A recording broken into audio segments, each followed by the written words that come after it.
BA प्रथम वर्ष हिंदी प्रथम पत्र में आज हम लोग शेष अलंकारों का विवेचन करेंगे, उसके अर्थ, उसकी परिभाषा, उदाहरण को समझेंगे। अब तक हम लोगों ने अनुप्रास, यमक, श्लेष, स्वभावोक्ति, उपमा, रूपक, उत्प्रेक्षा, अतिशयोक्ति, व्यतिरेक, इन सब अलंकारों का अध्ययन कर चुके हैं हम लोग। अब पढ़ते हैं। अगला अलंकार है अर्थांतर न्यास। अर्थांतर न्यास का अर्थ है अर्थांतर दूसरे अर्थ और न्यास रखना, अर्थात जहाँ एक बात के समर्थन के लिए दूसरी बात कही जाए और वहाँ अर्थांतर न्यास अलंकार होता है। जब कोई सामान्य बात कहकर उसके समर्थन में कोई दूसरी बात कही जाए या जब कोई विशेष बात कहकर उसके समर्थन में दूसरी सामान्य बात कही जाए तो अर्थांतर न्यास अलंकार होता है।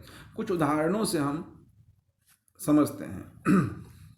जब सामान्य का विशेष से समर्थन, पंक्ति है, जे रहीम उत्तम प्रकृति का कर सकत कुसंग, चंदन विष व्यापत नहीं लिपटत रहत भुजंग। यहाँ सामान्य सी बात कह दी गई है। जे रहीम उत्तम प्रकृति का कर सकत कुसंग, विशेष समर्थन है, चंदन विष व्यापत नहीं लिपटत रहत भुजंग। इसी प्रकार से एक पंक्ति है, बरे न हुजय गुणन बिन बिरद बराई पाय, कहत धतूरे सौकनक गहनो गढ़ो न जाय। इसी प्रकार से एक पंक्ति है, जातु न पूछो साधु की पूछ लीजिए ज्ञान, मोल करो तलवार की परी रहन दो म्यान। इसी प्रकार हम विशेष का सामान्य समर्थन करते हैं। एक साकेत की पंक्ति है, उड़ाती है तू घर में कीच, नीच ही होते हैं बस नीच। प्रथम चरण उड़ाती है तू घर में कीच मंथरा को इंगित कर कहा गया है कि है जो विशेष है, और द्वितीय चरण में उसका समर्थन किया गया है जो सामान्य सी बात है ना। इसी प्रकार से पंक्ति है, खीरा के मुख काटिके मलियत नून लगाए, रहीमन करुए मुखन को चाहियत यही सजाए। अगला अलंकार है संदेह। जहाँ उपमेय में साम्य के कारण उपमान का संशय हो तथा उसकी निश्चितता संदिग्ध बनी रहे, उसे हम संदेह अलंकार कहते हैं। उपमेय में उपमान का संशय संदेह अलंकार है। संदेह सादृश्य मूलक होता है। चींटी में हाथी का या रेलगाड़ी में आदमी का संदेह नहीं होता, क्योंकि इसमें परस्पर कोई सादृश्य नहीं है। अर्थात जब सादृश्य के कारण एक वस्तु में अन्य वस्तु के होने की संभावना दिखाई पड़े और निश्चय न हो पाए, तब संदेह अलंकार होता है। इसमें या, अथवा, किंधो, किंबा, की आदि वाचक शब्दों का प्रयोग होता है। जैसे एक बहुत प्रसिद्ध उदाहरण है संदेह अलंकार का। प्रसंग है, जब दुशासन द्रौपदी का चिरहरण कर रहा था तो कवि ने ऐसी कल्पना की है, साड़ी का अंबार लग गया, दुशासन को पता ही नहीं चल रहा था जो कैसे उसको वस्त्रहीन करूं। उसमें कह रहा है, सारी बिच नारी है कि नारी बिच सारी है, सारी ही की नारी है कि नारी ही की सारी है। इसमें एक चीज समझना पड़ेगा हमें इन लोगों को, संदेह में अनिश्चय रहता है, इसमें निश्चय नहीं होता है कि कौन सी वस्तु है। जबकि अगला अलंकार जो हम पढ़ेंगे भ्रांतिमान, उसमें भ्रांति में निश्चय सा हो जाता है पर वह झूठा होता है, सच्चा नहीं। अगला अलंकार है भ्रांतिमान। जहां रूप रंग कर्म सादृश्य के आधार पर एक वस्तु में किसी अन्य वस्तु का ज्ञान कर लिया जाए, वहां भ्रांतिमान अलंकार होता है। भ्रांति का अर्थ होता है धोखा, अर्थात धोखे से युक्त ज्ञान भ्रांतिमान अलंकार है। जैसे बिहारी की बहुत प्रसिद्ध पंक्ति है, जब पाए महावर दैन को नाइन बैठी आय, फिर जानी महावरी एड़ी मीरत जाए। यहाँ कोई नाइन किसी नायिका के पाँव में महावर लगाने के लिए उसकी गोली को जल में न मलकर बार बार एरी को ही मल रही है, क्योंकि एरी की लालिमा जो है इस प्रकार दिखाई पड़ती है मानो पहले से ही वो महावर लगा हुआ उस एड़ी में, जबकि वास्तविकता यही है वो नायिका का जो एड़ी का वर्ण था स्वभावतः ही लाल वर्ण का था। इसी प्रकार से साकेत की एक प्रसिद्ध पंक्ति है, नाक का मोती अधर की कांति से, बीज दाड़िम का समझकर भ्रांति से, देख कर सहसा हुआ शुक मौन है, सोचता है अन्य शुक यह कौन है। यहाँ घर में पाले हुए तोते को उर्मिला की नाक और मोती में अनार का दाना पकड़े हुए शुक का भ्रम हो रहा है। अगला अलंकार है दीपक।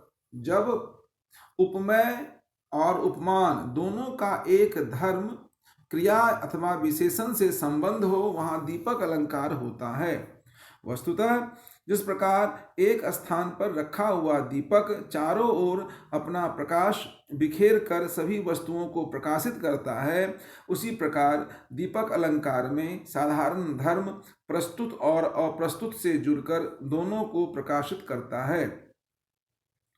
दीपक के गुण शाम्य के कारण ही इसे दीपक अलंकार कहते हैं।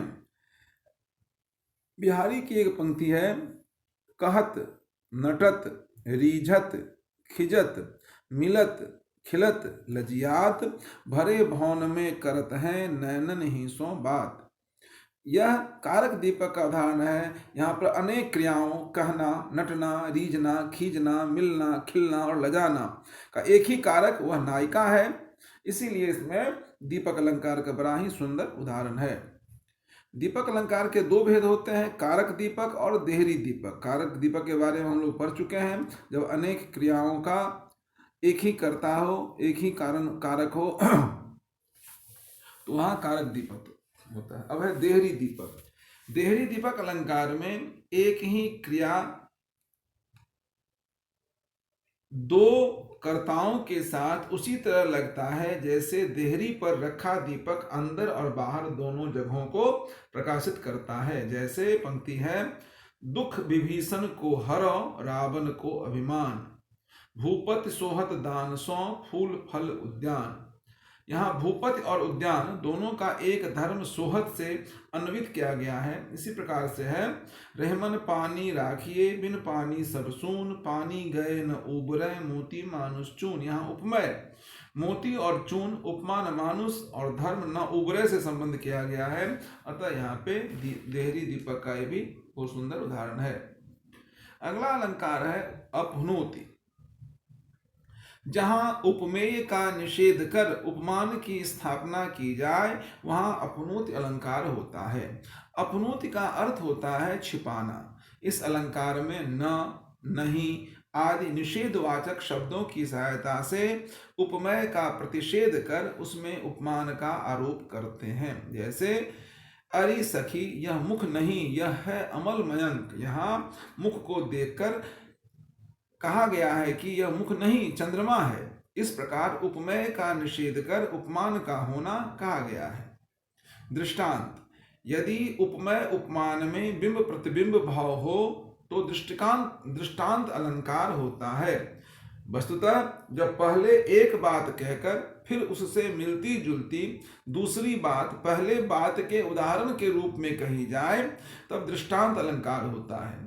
दृष्टांत अलंकार में दो वाक्य होते हैं, पहला उपमेय वाक्य, दूसरा उपमान वाक्य। दोनों में बिंब प्रतिबिंब भाव होता है। दोनों का धर्म एक नहीं होता परंतु एक जैसा मिलता जुलता होता है। जैसे सठ सुधरहि सतसंगति पाई, पारस परस कुधात सुहाई।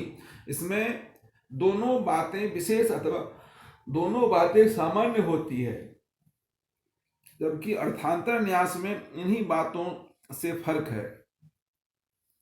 उदाहरण अलंकार, कोई साधारण बात कहकर ज्यों, जिमी, जैसे वाचक शब्द से जहां विशेष बात से समता दिखाई जाए वहां उदाहरण अलंकार होता है। जैसे यूं रहीम जस होत हैं उपकारी के संग, बाटन बारे को लगे ज्यों मेहंदी के रंग। इसमें ज्यों शब्द जुड़ा हुआ है, अतः इसकी पहचान के लिए हम इसे उदाहरण अलंकार की श्रेणी में रखते हैं, जिसमें ज्यों, जिमि, जैसे, जस, जथा, यथा आदि जो सर्वनाम से बने उपमावाचक शब्द उदाहरण अलंकार के वाचक शब्द होते हैं। उदाहरण में पहला उपमेय वाक्य और दूसरा उपमान वाक्य होता है। उपमावाचक शब्द दूसरे वाक्य के साथ आते हैं।